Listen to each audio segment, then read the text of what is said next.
عید الفطر مسلمانوں کے دو تہوار ہیں، عید الفطر اور عید الاضحیٰ۔ یہ وہ تہوار ہیں جو دنیا بھر کے مسلمان یکساں جوش و خروش اور خوشی سے مناتے ہیں۔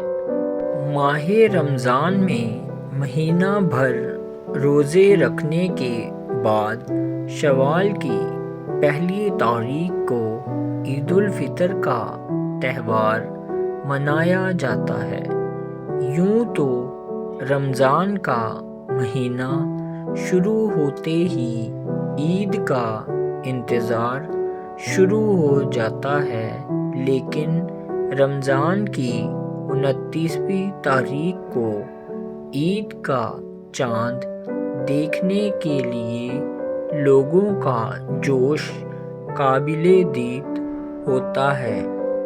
30 کی عید تو ہوتی ہی ہے، 29 کی عید ہو جائے تو کچھ زیادہ ہی لطف آتا ہے۔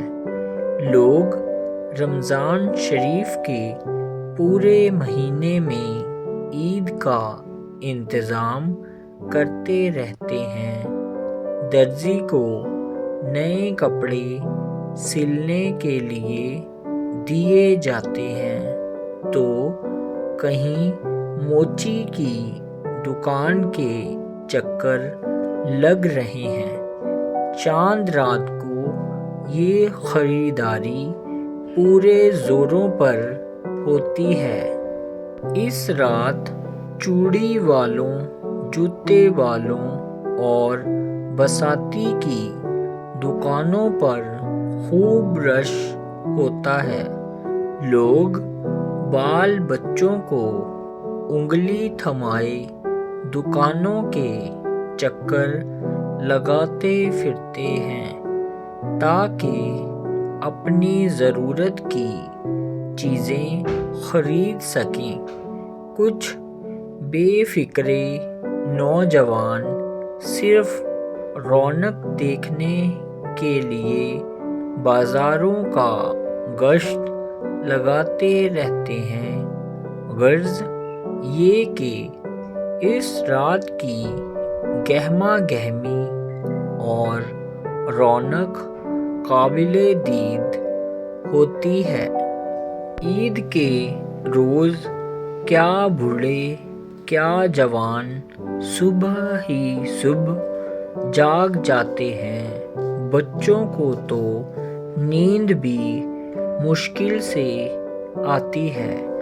نہا دھو کر نئے کپڑے پہنتے ہیں، سوئیاں اور شیر کھاتے ہیں اور عطر خوشبو لگا کر عیدگاہ کی طرف چل پڑتے ہیں کہ نماز دوگانہ پڑھ کر اس مالک کا شکر ادا کریں جس نے ماہ رمضان کی ریاضت و مشقت کے بعد عید کا خوبصورت دن انعام کے طور پر بخشا۔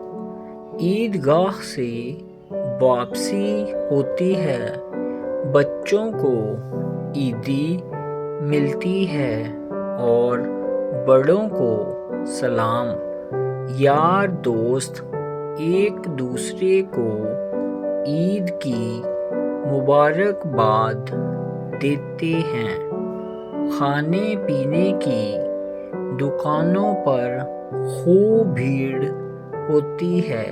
مٹھائی، پکوڑے، کباب، سوڈا واٹر، چائے، کافی اور اسی طرح کی دوسری چیزوں پر لوگ اس طرح ٹوٹ پڑتے ہیں جیسے رمضان کے مہینے کی کسر نکال کر ہی دم لیں گے۔ غرض یہ کہ اس طرح ملنے ملانے، کھانے پینے اور گھومنے پھرنے میں پورا دن گزر جاتا ہے۔ ہمیں چاہیے کہ عید کی خوشیاں مناتے وقت خاص طور پر اس مالک دو جہاں کو یاد رکھیں اور اس کا شکر ادا کریں جس نے ہمیں عید کی نعمت بخشی۔